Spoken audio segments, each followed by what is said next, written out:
Bella was 3 steps from the coffee shop entrance when she heard the screech of tires. Her head snapped toward the sound just in time to see a figure dart into the street. A woman in a gray uniform lunging after her but missing by inches. Bella didn't think. She dropped her purse and ran, her arms catching the little girl mid-stride and pulling her back onto the sidewalk as a black sedan blared past, the driver's horn angry and long. "Let me go!" the child shrieked, struggling against Bella's grip. "Let me go!" Hey, it's okay," Bella said softly, slowly releasing the girl. She was kneeling to the girl's level but keeping her hands firm on small shoulders. The girl stopped struggling, her chest heaving. She had dark curls that fell past her shoulders and eyes that were far too sad for someone so young. "Sophia!" The woman in the gray uniform finally caught up, her face red and panicked. "Miss Sophia, you can't do that. You could have been hurt." "Like you care," Sophia shouted, tears brewing in her eyes. "You're not my mom, so stop trying to act like you are." Bella's chest tightened. She recognized that grief, that desperate, helpless anger of a child who didn't understand why the world had changed. "I don't think she is, dear. She's not trying to replace your mom." Something in her tone must have reached Sophia because the little girl's face crumpled and she threw her arms around Bella's neck, sobbing into her shoulder. Bella held her, one hand stroking her hair, while the nanny stood by looking mortified and helpless. "I'm so sorry," she gasped. She's been so difficult lately and It's okay," Bella said quietly, though she kept her attention on Sophia. Grief is hard, especially for young ones. The nanny's eyes widened.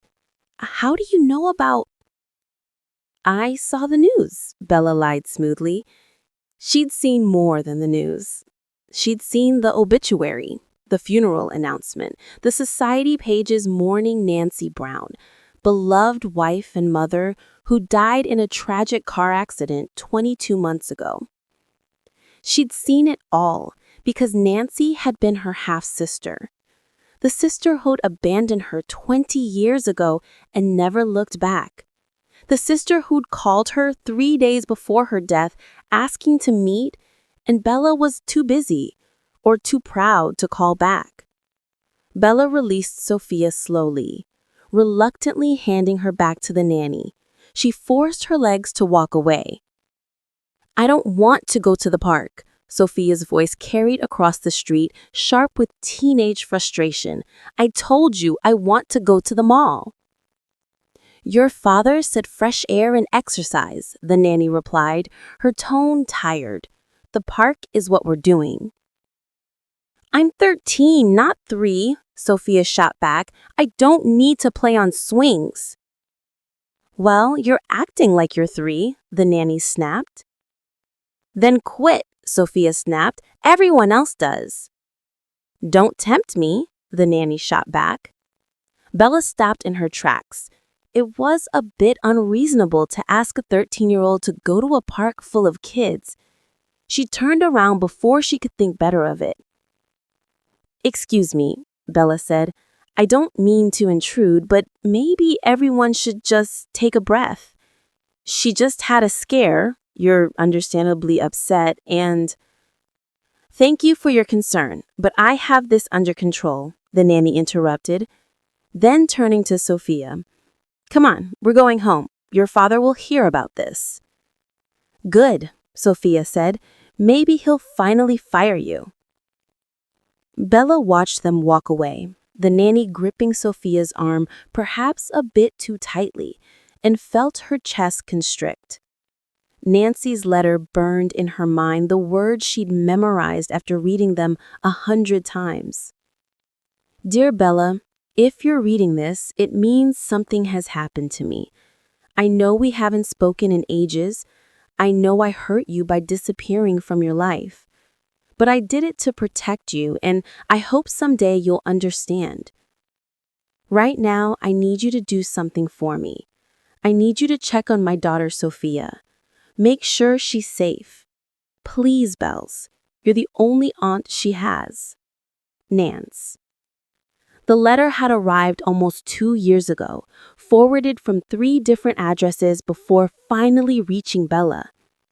She'd thrown it in a drawer, unopened, too angry, too hurt, too busy with the family she'd been nannying for, the Hendersons, who'd been like family to her for 5 years.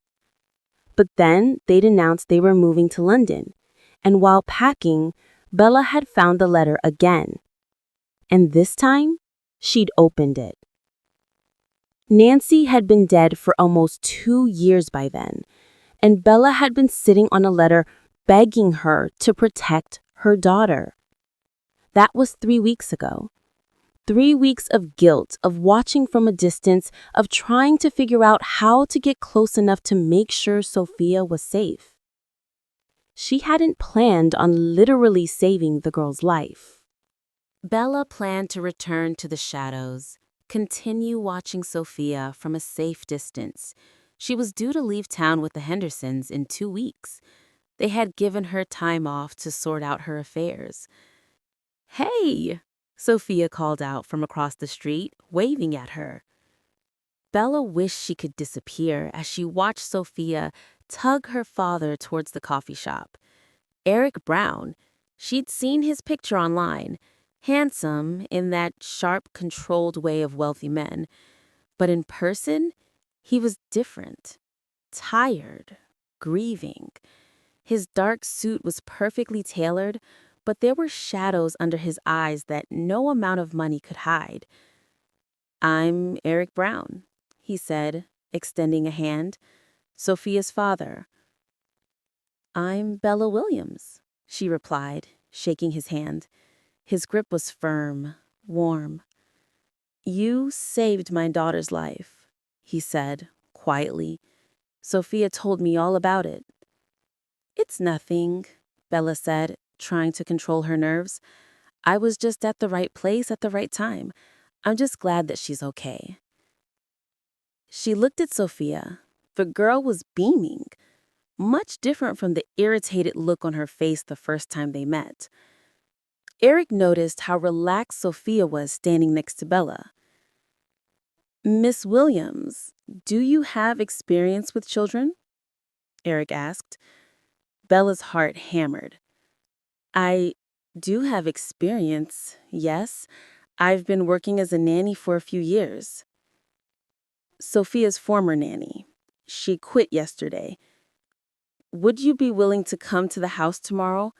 I know it's short notice, but I'm desperate. I have a meeting tomorrow, and I can't just leave her on her own."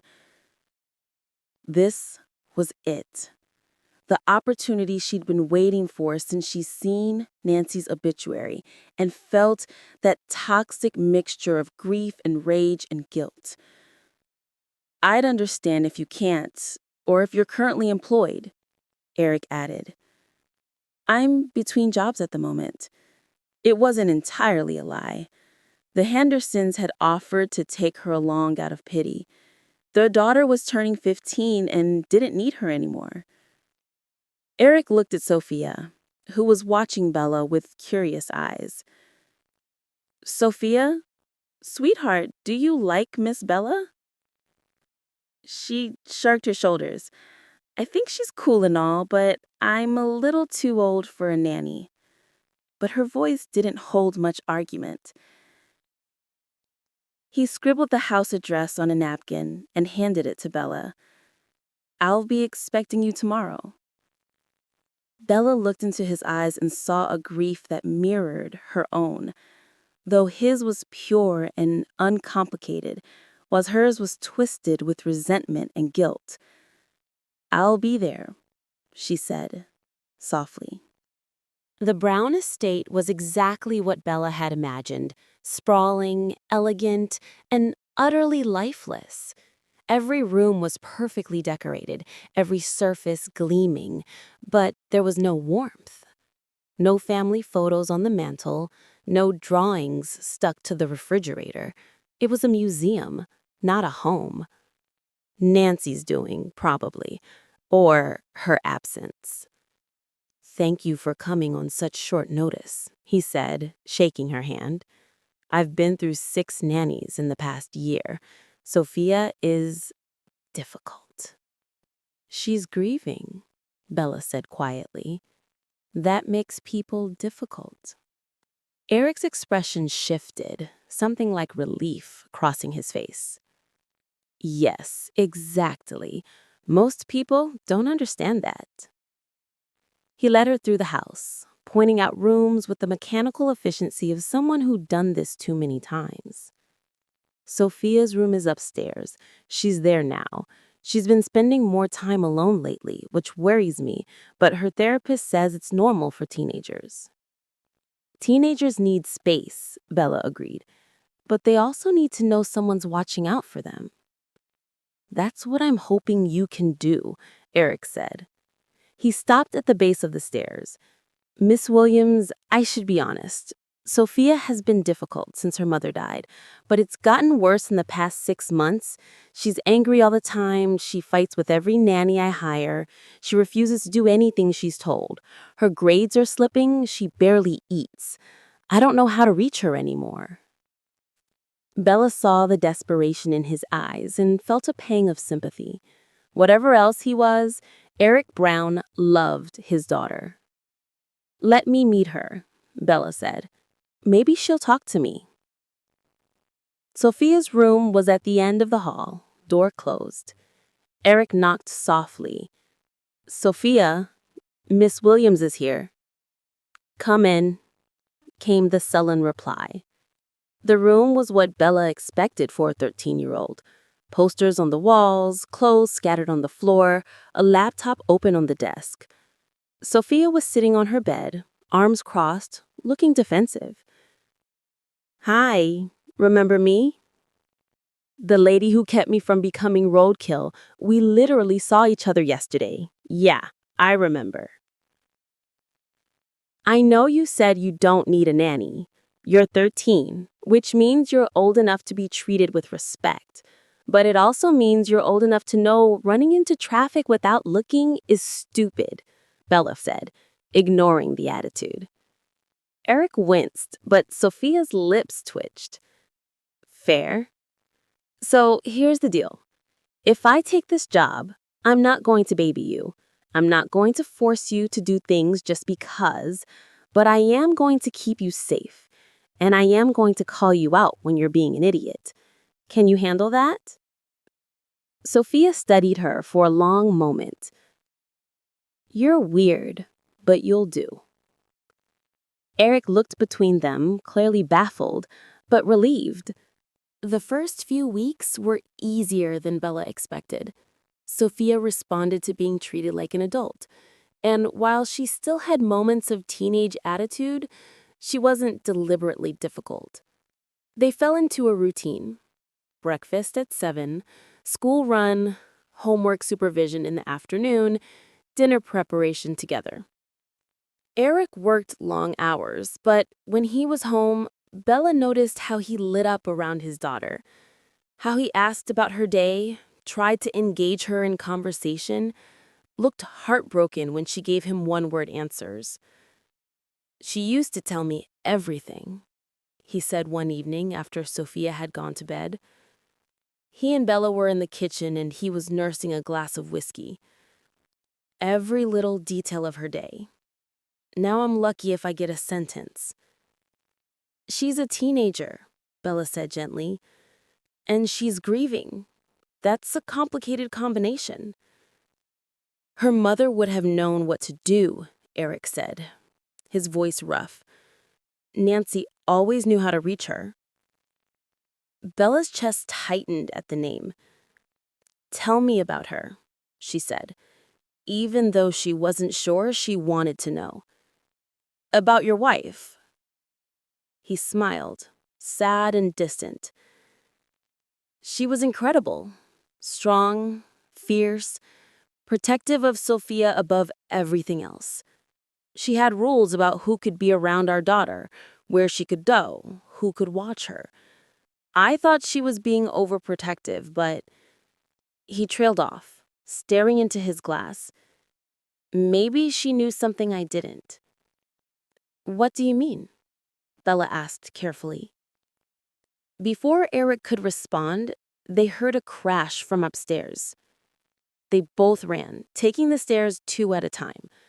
Sophia's door was open, and she was standing in the middle of her room, a photo frame shattered at her feet. Sophia, what happened? Eric asked. Nothing, Sophia said, but her voice was shaking. I knocked it over. It's fine. But it wasn't fine. Bella could see tears streaming down the girl's face, could see the way her hands trembled. Sweetheart, Eric started. I'm fine, Sophia shouted. Just leave me alone. Eric looked stricken, but Bella put a hand on his arm. Let me, she said quietly. Once Eric had reluctantly left, Bella knelt down and started picking up the glass. The photo was face down, but when she turned it over, she saw Nancy smiling, holding a much younger Sophia.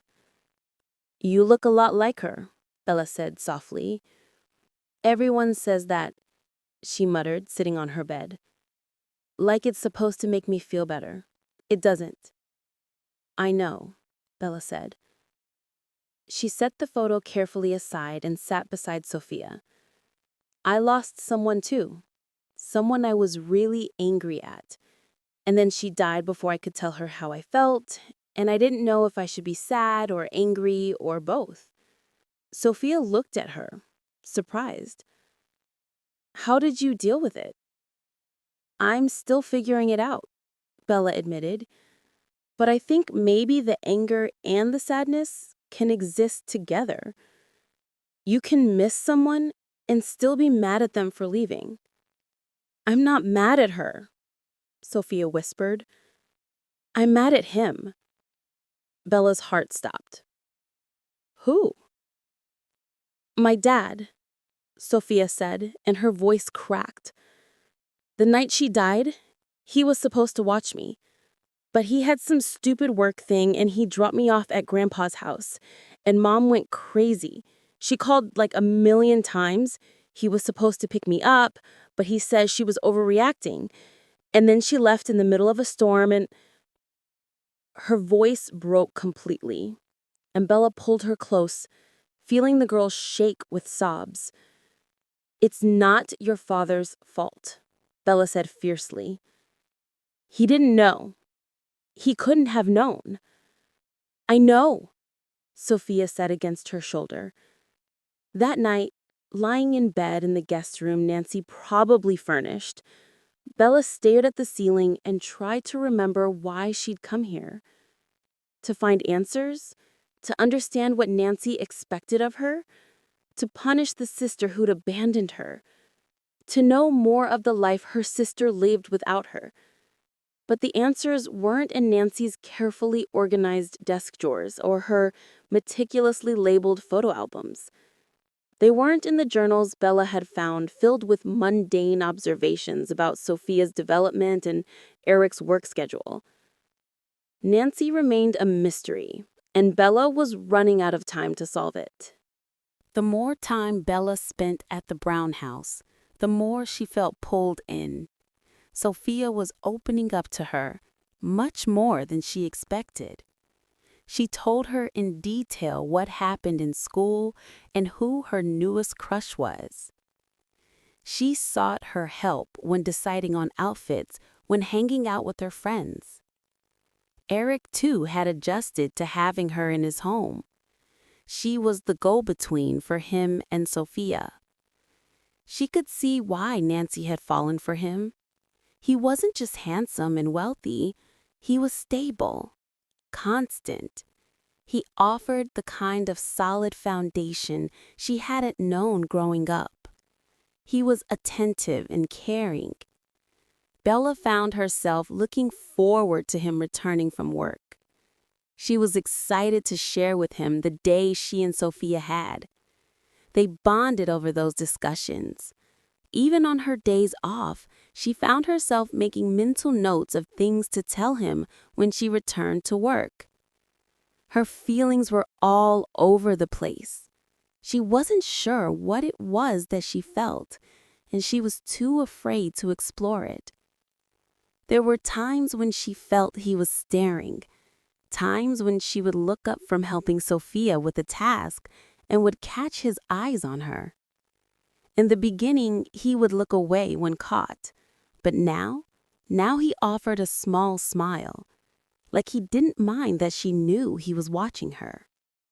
It was easy to forget that she was walking in shoes too big for her to fill. She played her role wonderfully. Sophia trusted her, and so did Eric. She was happy, but underneath that happiness was a fear that it would all come to an end, maybe sooner than she expected. Richard West arrived on a Tuesday afternoon without warning. Bella was in the kitchen helping Sophia with the puzzle when the doorbell rang. Eric was at work and the housekeeper had the day off, so Bella answered it herself. The man on the doorstep was elderly, but still handsome, with silver hair and expensive clothes. He smiled when he saw her, the kind of smile that was a little too sweet. "You must be the new nanny," he said. "I'm Richard, Sophia's grandfather." Bella's stomach dropped. Nancy's father, the man her mother had been married to ages ago. He had aged gracefully. It felt unfair. "Mr. West," Bella managed, her voice steady despite the sudden pounding of her heart. "Eric didn't mention you were visiting." "I wanted to surprise my granddaughter," Richard said, stepping inside without waiting for an invitation. "Where is she?" "In the kitchen," Bella said, following him with growing unease. Sophia looked up when they entered, her face brightening. "Grandpa!" She ran to him, and Richard wrapped her in his embrace. "There's my beautiful girl. I've missed you so much." Bella watched, her skin crawling with something she couldn't name. There was nothing overtly wrong with the interaction. Richard was affectionate, but not inappropriate. He let Sophia go and stay beside her, asking about school, complimenting her dress. But then he touched her hair, tucking a curl behind her ear, and his fingers lingered just a moment too long. And when he smiled at Sophia, there was something in his eyes, something hungry and patient that made Bella's blood run cold. She'd seen that look before, when she was young, maybe 8 or 9, before the divorce. Richard had moved into their house. He was always buying her gifts, insisting on tucking her in at night. Her mother's increasing anxiety, Nancy's sudden coldness toward their father. And then the divorce, and Nancy disappearing from her life, and her mother's breakdown and everything falling apart. "Sophia," Bella said, her voice sharper than she intended, "it's time for your piano practice." "But Grandpa just got here," Sophia protested. "I know, sweetheart, but you need to practice for your presentation." Bella moved forward, putting herself between Richard and the child. "Mr. West, perhaps you could wait in the living room. I'll bring Sophia out in a few minutes." Richard's smile didn't waver, but something flickered in his eyes. Annoyance. Calculation. "Of course," he said smoothly. "Take your time." But he didn't move toward the living room. He stayed in the kitchen doorway, watching, while Bella led Sophia away with trembling hands. The pattern continued over the next hour. Every time Bella tried to create distance, Richard found a way to close it. He offered to help Sophia with her puzzle, sitting too close. He was showing her a funny video on his phone, insisting she sit on his lap. He asked about her bedtime routine, her bath schedule, if she had a crush on any boy. And all the while, Bella felt that sick recognition growing in her gut. She knew these tactics. She'd lived through them, even if she'd been too young to understand what they meant. Nancy understood, though. Nancy saw what Richard was and sacrificed everything, including her relationship with Bella, to protect her. And now, Sophia was in danger. When Eric came home 2 hours later, Bella met him at the door, her face pale. "We need to talk," she said. Eric's expression shifted immediately to concern. "What's wrong? Is Sophia okay?" "She's fine. She's asleep." They went to his study, and Bella closed the door. Her hands were shaking, her heart racing. This was it, the moment everything would come out. "Eric," she said, her voice barely steady, "I haven't been completely honest with you about who I am. I knew Nancy, your wife, years ago. My mother. She was married to Richard West for 2 years when I was a child. Nancy was my half-sister." The color drained from Eric's face. "What?"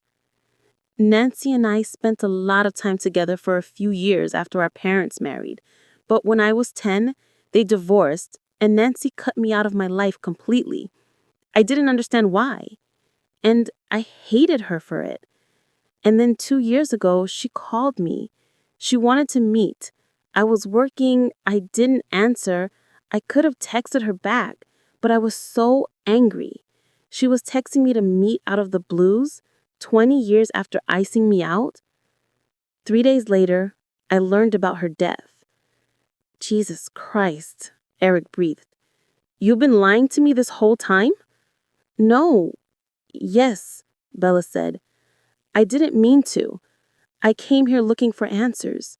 I wanted to know why Nancy abandoned me, why she called after 20 years, what she wanted to tell me. But Eric, I just figured it out." She stepped closer, her eyes urgent. "Nancy didn't abandon me. She saved me. From him. From Richard." Eric stared at her. "What are you talking about?" "Your father-in-law? He's a pedophile," Bella said flatly. "Nancy knew it. She forced the divorce to get me away from him. That's why she never spoke to me again, because staying in contact meant Richard would still be in my life. That's why she never let him near Sophia." "That's insane," Eric said, but his voice lacked conviction. "Richard loves Sophia. He'd never—" "The night Nancy died, where was Sophia?" Eric went very still. There was a work emergency. I had to drop her at Richard's for a few hours." "And Nancy was on her way to pick her up when she crashed. She was driving in a storm, probably terrified, trying to get to her daughter before—" Her voice broke. Eric sank into his desk chair, his face ashen. "If what you're saying is true, it's true. And he's downstairs." Eric was out of his chair and through the door before Bella could blink. She followed him down the hallway, her heart in her throat. They found Richard and Sophia in the study. Sophia was showing him her paintings, and Richard was crouched beside her, one hand resting on her lower back. "Sophia?" "Sweetheart," Eric said, his voice tightly controlled. "Go upstairs with Bella, please." "But Daddy—" "Now, Sophia." The command in his voice was unmistakable. Sophia rolled her eyes, brushed Bella's shoulder as she stormed off to her room, slamming the door to emphasize how much she hated being sent back to bed. At the top of the stairs, I heard Eric's voice, low and deadly. "Get out of my house. If you ever come near my daughter again, I'll kill you." And Richard's smooth reply, "You have no proof of anything, Eric. I'm an old man visiting his granddaughter. Nancy filled your head with lies. Nancy was protecting her child, something I failed to do, but I'm protecting her now. Get out." Bella stood outside Sophia's bedroom door, shutting out the rest of the conversation. She felt like a little girl again, confused and scared by the tension. "It's okay," Bella whispered, hugging herself. "Everything is going to be okay now." 2 weeks later, Bella sat in the garden, watching Sophia recreate a painting of butterflies. The afternoon sun was warm, and for the first time since she'd entered this house, she felt something like peace. Eric emerged from the house carrying 2 glasses of iced tea. He'd been quieter since Richard's visit, processing everything Bella had told him. He'd filed a restraining order. He'd even started therapy with Sophia. He'd apologized to Bella so many times, she'd finally had to tell him to stop. "She's happy," Eric said, settling onto the bench beside Bella. "She's at peace for the first time since Nancy died." "She's healing," Bella agreed. "You both are." "Because of you," Eric said. He set down his glass and took her hand. "Bella, I know you came here looking for answers about Nancy. Did you find what you needed?" Bella thought about her sister, the girl who protected her at enormous personal cost, who'd carried secrets that had poisoned her marriage, who died trying to keep her daughter safe. "Yes," she said softly, "I understand now. Nancy loved me. She always did. She loved me enough to let me hate her while keeping me safe." "She'd be grateful," Eric said, "for what you're doing for Sophia, for staying even after everything." "I'm not only staying because of Nancy," Bella said, meeting his eyes. "I'm staying because I've come to love Sophia, sass and all, and because—" She hesitated, then took the leap. "Because I care about you." Eric's hand tightened on hers. "I care about you too." Sophia turned to look at them. "Get a room." But the corner of her lips twitched. Bella removed her hand from Eric's, suddenly feeling shy. She watched as a butterfly perching on a flower took flight, disappearing into the afternoon sky. And as she watched it go, she thought, some things couldn't be captured or held onto. Some things, like Nancy, like the past, you had to let go. But some things were worth holding on to with everything you had.